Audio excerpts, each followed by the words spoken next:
Now think what gesture means outside of music. You might think of someone performing an action or making a hand shape that's nice or rude.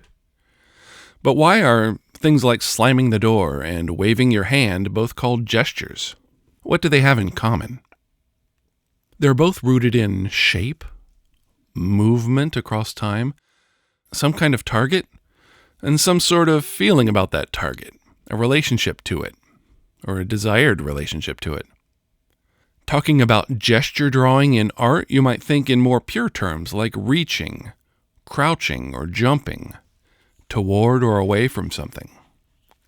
Back to music, we said it's most useful to describe music in terms of its texture when the relationships between musical voices are static, staying pretty much the same.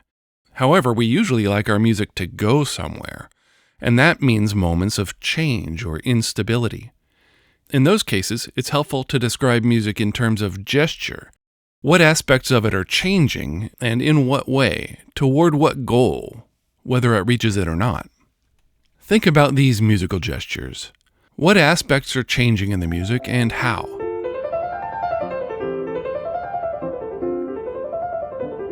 It's not always completely in a straight line, but it still indicates some trend over time. This one goes up and down in discrete pitches, but in the bigger picture, it's going down overall, like bouncing down a hill. This one goes up in pitch and increases in speed.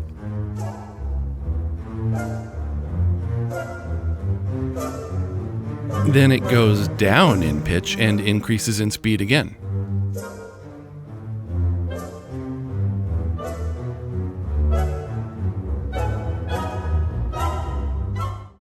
This is one really long and slowly developing gesture, and it changes in multiple musical aspects.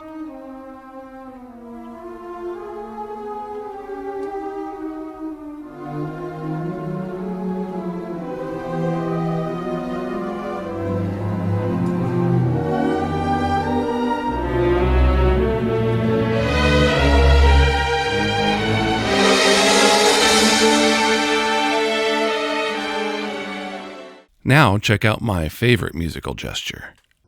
Here's one musical gesture that uses all of these dimensions expressively in a composition by Karl-Heinz Stockhausen. A work which is called Kontakte. Trace this one nasal timbre as it fades into the foreground, meanders downward in pitch, so low that we would describe it as rhythm instead of pitch.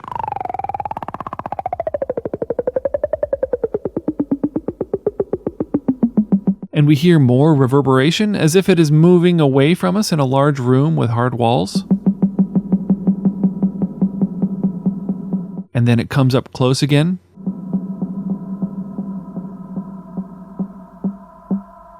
Then that rhythm starts to have pitches of its own. Then the notes gradually get longer, more sustained.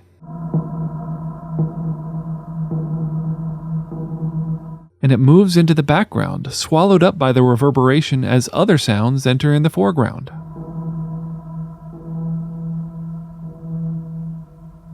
That's pitch, rhythm, timbre, and space, all used together to give the music its shape. Are you ready to follow this sound's winding path? Here we go.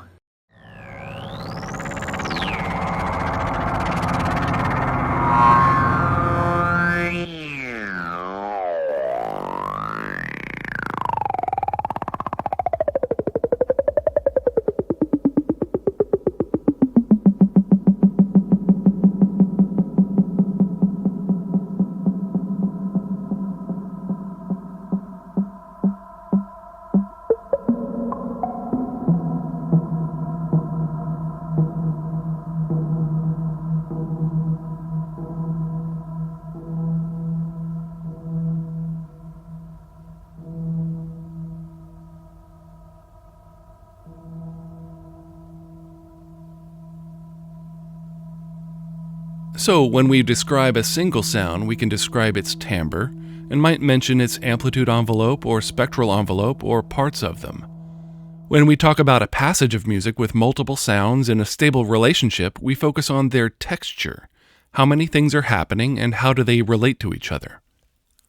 When music becomes unstable and starts to change toward a new section or the ending, we can describe it as a gesture. What aspects are changing and in what way? We'll build on these concepts in class. You might have noticed some distinct patterns inside a texture or gesture. When we recognize a pattern recurring, even if it changes a bit, we call it a motif. French again because they named it first. Because it moves or changes in a recognizable way. Motif refers to motion. In the biggest time scale, a whole piece of music can be described in terms of its form, meaning its distinct sections, what happens when, and how they repeat or change later. Usually, each major section has a stable texture. Unstable gestures move us from one section to another, and motifs help us recognize how things are repeating or varying along the way.